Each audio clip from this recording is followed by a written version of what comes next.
Ya, kembali di Apa Kabar Indonesia Malam dan kembali saya akan bertanya kepada Pak Agus yang merupakan ayah dari Asep.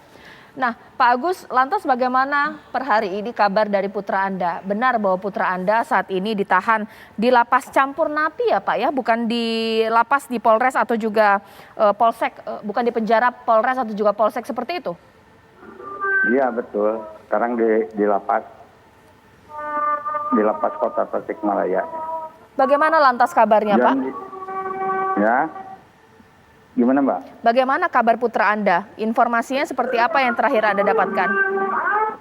Yang terakhir waktu itu saya dapat berita yaitu yang katanya anak saya itu disatukan sama tahanan narkoba itu ya kayak kriminal aja gitu ya. Padahal anak saya cuma mencari ya sesuap nasi lah gitu untuk ini. Lagian kan anak saya tuh udah punya karyawan gitu, karyawannya harus dibayar ya. Pak Agus, maaf sampai putra Anda juga dipelontos ya Pak ya, digunduli rambutnya ya Pak, itu karena apa Pak? Nah itu yang saya nggak terima itu, sampai segitunya gitu tahanan pelanggaran sampai dipelontos itu, apa ada aturannya enggak gitu ya, yang saya tidak mengerti itu. Baik, Pak Agus Suparman, terima kasih atas waktunya. Turut prihatin untuk Bapak, putra Anda dan juga keluarga besar pastinya. Baik, sekarang saya akan bertanya kepada Pak Imam Prasojo yang sekarang sudah tersambung bersama saya di sini.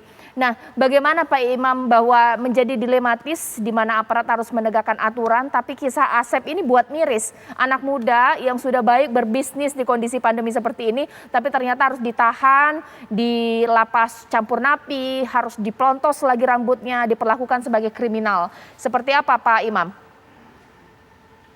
Ya, terima kasih ya. Kita ini dalam situasi seperti ini, kita tidak boleh kehilangan pandang kita dalam perspektif mata elang. Kita harus lihat dari atas. Kita punya masalah ya bersama bahwa pandemi ini memang tidak bisa hanya diselesaikan hanya satu sisi. Semua tadi oleh Pak Irfan sudah katakan partisipasi dari semua. Nah, kalau kita itu punya pandangan mata elang, ya bukan tidak hanya terpaku kepada hanya kasus per kasus, itu tentu kita akan jauh lebih jernih. Nah, tadi kalau Anda mewawancari Pak Agus, itu tentu kita menjadi miris ya, pedagang yang mungkin sedang mencari nafkah, terus melakukan pelanggaran dan kemudian dihukum. Tapi di sisi lain ada miris yang lain, derita yang lain, petugas nakes karena disiplin yang tidak ketat ya sehingga kita terus mendapatkan arus pasien yang ke rumah sakit yang membuat para nakes ini juga kerepotan. Itu juga miris yang lain, kepedihan yang lain.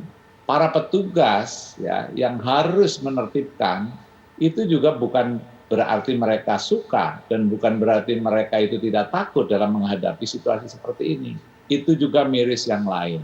Kalau kita mau selesaikan dengan framing berita yang jauh lebih punya wisdom ya, kita harus melihat ini derita semua sebetulnya. Para pedagang ya yang terpaksa harus menutup tentu ada pengorbanan. Para nakes ya yang sekarang ini siang malam ya dan mereka bahkan dalam situasi sekarang ini dengan APD yang begitu panas ya dan pasien mengalir itu juga satu cerita kepedihan yang lain. Nah, jadi bagaimana kita mengemas ini sehingga menumbuhkan kesadaran bersama.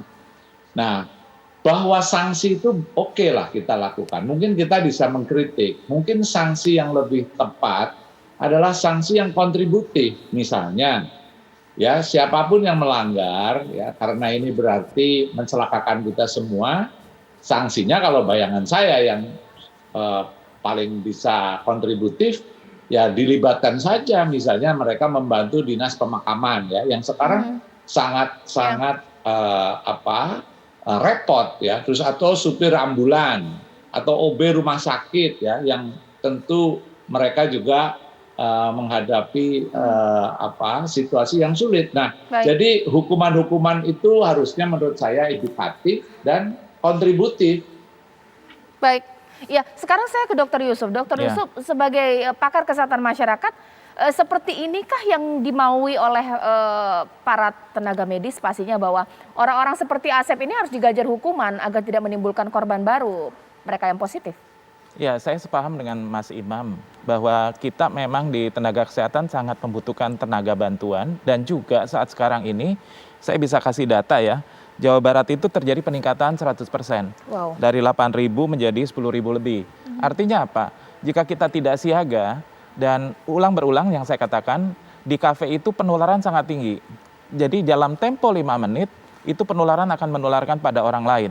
Kita bisa lihat tadi bahwa apakah protokol pakai masker dilakukan. Karena ketika tidak pakai masker, aerosol virus akan terbang dan mengenai orang lain. Dan ulang berulang, saat sekarang OTG sangat banyak. Anda tidak pernah tahu kiri kanan Anda ternyata positif COVID.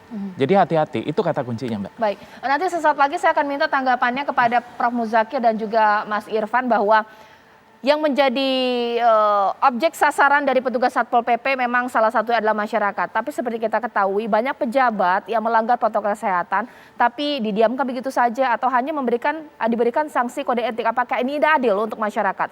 Bahkan juga pemirsa nanti saya akan update informasi mengenai peristiwa pemukulan yang dilakukan oleh oknum Satpol PP di Goa sesaat lagi.